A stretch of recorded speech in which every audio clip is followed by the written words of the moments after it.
Bruce Lee faces a real dilemma. He's on the verge of stardom in the United States with a projected TV series on the horizon, but he's just achieved superstardom as a film actor here in Hong Kong. So what does he choose, the East or the West? It's the Pierre Burton Show, the program that comes to you from the major capitals of the world. This edition comes to you from Hong Kong. And Pierre's guest is the man who taught karate, judo, and Chinese boxing to James Garner, Steve McQueen, Lee Marvin, and James Coburn. The newest Mandarin superstar, known in the West for his appearances in Batman, The Green Hornet, Ironside, and Longstreet. His name is Bruce Lee, and he doesn't even speak Mandarin. And here's Pierre. Well, how can you play in Mandarin movies if you don't even speak Mandarin? How do you do that? Well, first of all, I speak only Cantonese. Yeah. So, I mean, there is quite a difference as far as pronunciation and things like that go. So somebody else's voice is used, right? Definitely, definitely. You just make the words. Doesn't that sound strange when you go to the movies, especially in Hong Kong, in your own town, and you see yourself with somebody else's voice? Well, not really, you see, because most of the Mandarin pictures done here are dubbed anyway. They're dubbed anyway? Anyway. I mean, disregard. I mean, they shoot without sound. So it doesn't, you know, make any difference. Your lips never quite make the right words, do they? Yeah, well, that's where the difficulty lies, you see. I mean, in order to, because the Cantonese have a different way of saying things, you know, I mean, different from the Mandarin. Yeah. So I have to find, like, something similar to that and keep a kind of a feeling going behind that. Something that matching the Mandarin deal. Like the Does old it silent sound complicated? days. Like the old silent days. But I gather in the movies made here, the dialogue is pretty stilted anyway. Yeah, I agree with you. I mean, see, to me, a motion picture is motion. Yeah. I mean, you got to keep the dialogue down to the minimum. Did you look at many Mandarin movies before you started playing in the first one? Yes. What did you think of them when you saw them? Quality-wise, I mean, I have to admit that it's not quite up to the standard.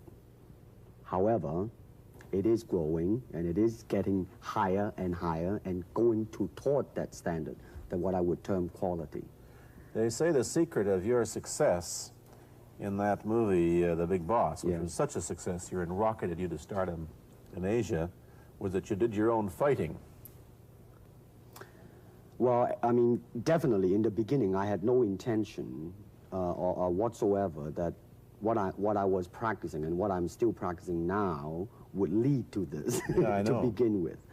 But martial art has a very, very deep meaning as far as my life is concerned, because as an actor, as a martial artist, as a human being, all these I have learned from martial art. Maybe for our audience who doesn't know what it means, you might explain exactly what you mean by martial art. Right. Martial art include all the combative arts like karate or karate, judo, Chinese kung fu or Chinese boxing, whatever you call it. All those. You see, like Aikido, Korean, I can go on and on and on. But it's a combative form of fighting. I mean, it's not, some of them became sport, but some of them are still not. I mean, they're used, for instance, kicking to the groin, jabbing fingers at the eyes and things like that. No wonder you're successful in the Chinese movies. They're full of this kind of action anyway. They needed a guy like you could... Violence, man. So you didn't have to use a double when you moved into the motion picture world here. You did it all yourself. Right. Can you break 5 or 6 pieces of wood with your hand or your foot? I'll probably break my hand and foot. But tell me a little bit... you set up a school in Hollywood, didn't you, for people like James Garner and Steve McQueen and the others? Yes. Why would they want to learn Chinese martial art? Because of a movie role? Not really. I mean, most of them, you see, to me, at least the way that when I teach it, all type of knowledge ultimately means self-knowledge. Mm-hmm. So therefore, they are coming in to, and ask me to teach them not so much of how to defend themselves or how to do somebody in, rather, they want to learn to express themselves through some movement, be it anger, be it determination, or whatsoever. So in other words, what I'm saying, therefore, is that he is paying me to show him in combative form the art of expressing the human body. Which is acting, in a sense, isn't it? Well, Or it would be a useful tool for an actor to have. it's, I mean, it might sound too philosophical, but it's acting or acting unacting, if you... You've lost me. I have, right? So what I'm saying, actually, you see, I mean, it's a combination of both. I mean, here it is the natural instinct, and here is control. You are to combine the two in harmony. Not, if you have one to the extreme, you will be very unscientific. If you have another to the extreme, you become all of a sudden a mechanical man, no longer a human being. So it is a successful combination of both. So therefore, it is not only, I mean, so therefore it's not pure naturalness or unnaturalness. The ideal is unnatural naturalness or natural unnaturalness. Yin yang, eh? Right, man, that's it. Yeah, one of your students, James Coburn, played in a movie called Our Man Flint, in which he used karate. Is that what he learned from you? He learned it after. Oh, he film, went yeah. after he played in Our Man Right, Flint. right. You see, actually, I do not teach, karate because I do not believe in styles anymore. I mean, I do not believe that there is such thing as like Chinese way of fighting or the Japanese way of fighting or whatever way of fighting, because unless human beings have 3 arms and 4 legs, we will have a different form of fighting. But basically, we have only 2 hands and 2 feet. So styles tends to not only separate man, because they have their own doctrines, and then the doctrine became the gospel truth, that you cannot change, But if you do not have styles, if you just say, well, here I am, as a human being, how can I express myself totally and completely? Now, that way, you won't create a style, because style is a crystallization, I mean, that way, it's a process of continuing growth. You talk about Chinese boxing. How does it differ from, say, our kind of boxing? Well, first, we use the feet. That's and a then start. we use the elbow. And You use the thumb, too? you name it, man. We use it all. You have to, you see, because, I mean, that is the expression of the human body. I mean, everything. I mean, not just the hand. And when you're talking about combat, well, I mean, if it is a sport, now you're talking about something else. You have regulations, you have rules. But when you're talking about fighting as it is, rules. with no rules. Not real fighting. Well, then, baby, you better train every part of your body. And when you do punch, now I'm leaning forward a little bit, hoping not to hurt any camera angle. I mean, you gotta put the whole hip into it and snap it and get all your energy in there and make this into a weapon. I don't want to tangle you in any dark that right now. You came at me pretty fast there. What is the difference between Chinese boxing and what we see these young men doing at 8 o'clock every morning on the rooftops in the parks called shadow boxing, which they're always... Well, actually, you see, that is part of Chinese boxing. It is. There are so many schools, different Everybody here schools. seems to be, going like this all the time. Well, that's good. I'm very glad. I'm very glad to see that, because at least somebody is caring for their own body, right? Yeah. I mean, that's a good sign. Well, it's a kind of a slow form of exercise, which is called Tai Chi Chuan. I'm speaking Mandarin just now. Yeah. Cantonese, Tai Chi Kun, okay? I see. And it's more of an exercise for the elderly, not so much for the Give young. me a demonstration. Show me. Can you do it a little bit of it? Just so I mean, that, hand-wise, it's very slow. Oh, is it? And you push it out, but all the time you are keeping the continuity going. Bending, stretching, everything. Suppose, I mean, you just keep it moving. It's like a ballet dancer there. Yeah, it is. I mean, to them, you see, the idea is running water never grows stale. So you got to just keep on flowing. Of all your students, famous, James Garner, Steve McQueen, Lee Marvin, James Coburn, Roman Polanski, which was the best? Who adapted best to this Oriental form of exercise and defense? Well, depending, okay? Now, as a fighter, Steve McQueen, now, he is good in that department because that son of a gun got the toughness in him. Yeah. I You mean, see it on the screen. I mean, he would say, all right, baby, here I am, man. You know, and he'll do it. Yeah. Now, James Coburn is a peace-loving man, Yeah, I met him. right? I mean, Yeah. you've met him. I mean, he's really, really nice. I mean, Yeah. super mellow and all that. I He mean, is, you know, yeah. I mean, now, he appreciates the philosophical part of it. Therefore, his understanding of it is deeper than Steve. So it's really hard to say. You see what I'm saying Yeah. now? I see. I mean, each it's one's different. I mean, it's different. So that's, I mean, depending on what you see in it. Interesting that we don't, in our world, and haven't since the days of the Greeks who did, combined philosophy and art with sport. But quite clearly, the Oriental attitude is that the three are facets of the same things. Man, listen, you see, really, to me, okay, to me, ultimately, martial art means honestly expressing yourself. Now, it is very difficult to do. I mean, it is easy for me to put on a show and be cocky Yeah. and be flooded with a cocky feeling and then feel like pretty cool and all that. Or I can make all kinds of phony things, you see what I mean? Blinded by it. Or I can show you some really fancy movement. But to express oneself honestly, not lying to oneself, and to express myself honestly, now that, my friend, is very hard to do. And you have to train. You have to keep your reflexes so that when you want it, it's there. When you want to move, you're moving. And when you move, you are determined to move. Not taking 1 inch, not anything less than that.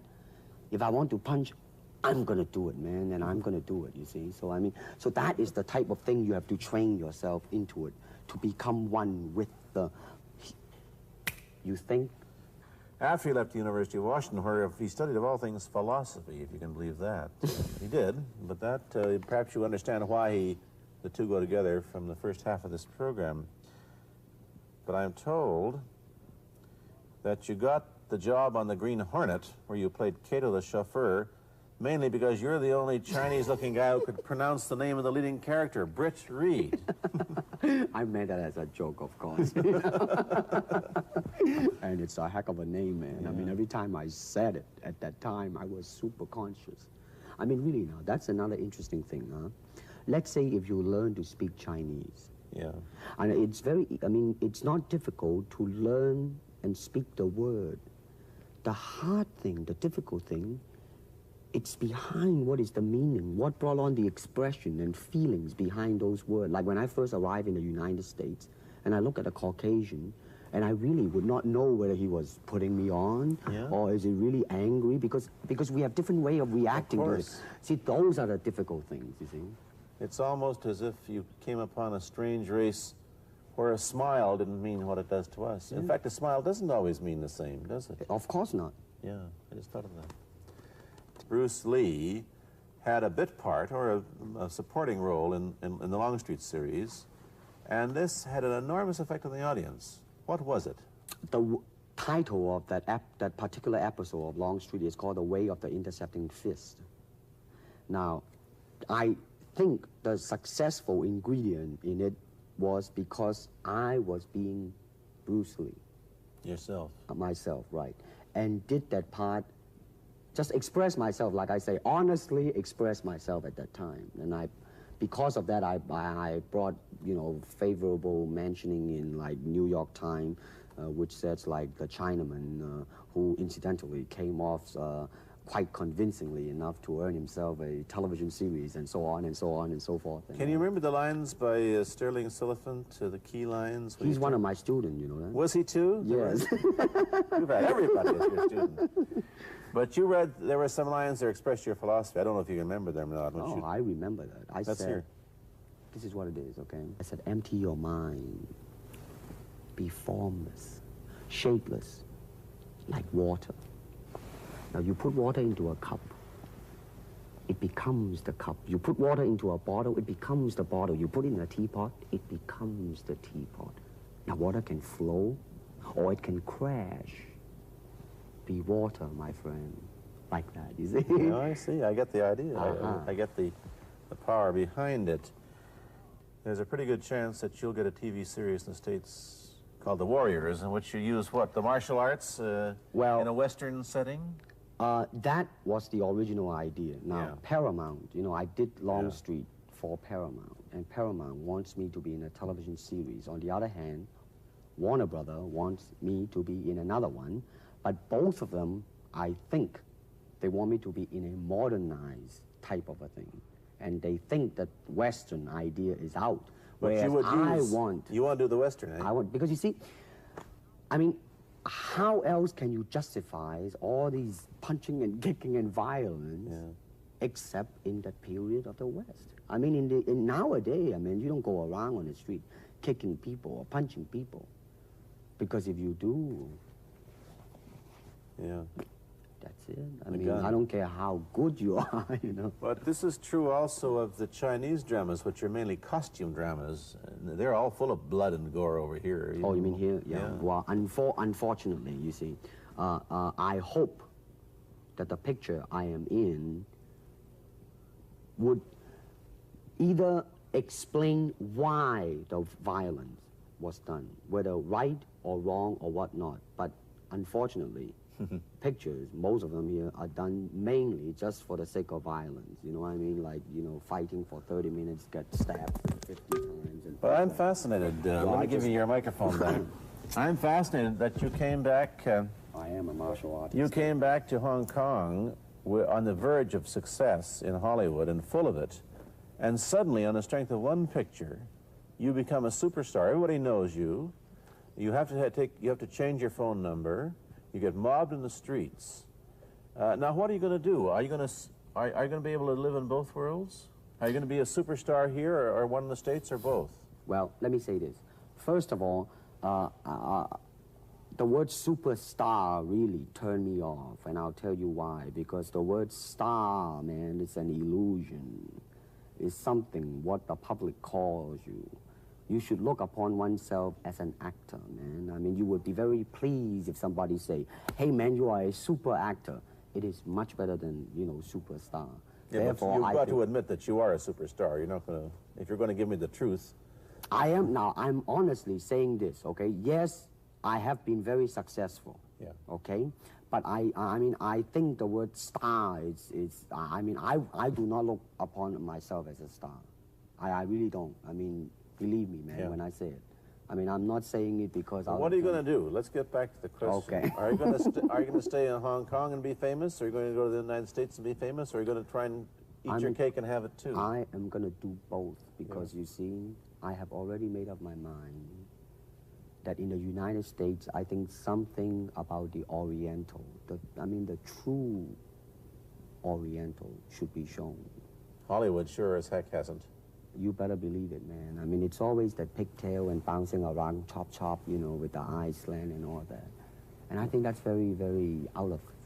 Let me ask you, however, about the problems that you face as a Chinese hero in an American series.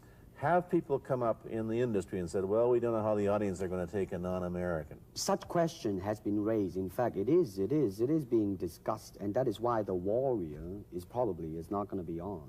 I see. You see, because unfortunately, such thing does exist in this world, you see. Like, they think that business-wise, it's a risk. And I don't blame them, I mean, in the same way, it's like in Hong Kong, if a foreigner come and became a star, if I were the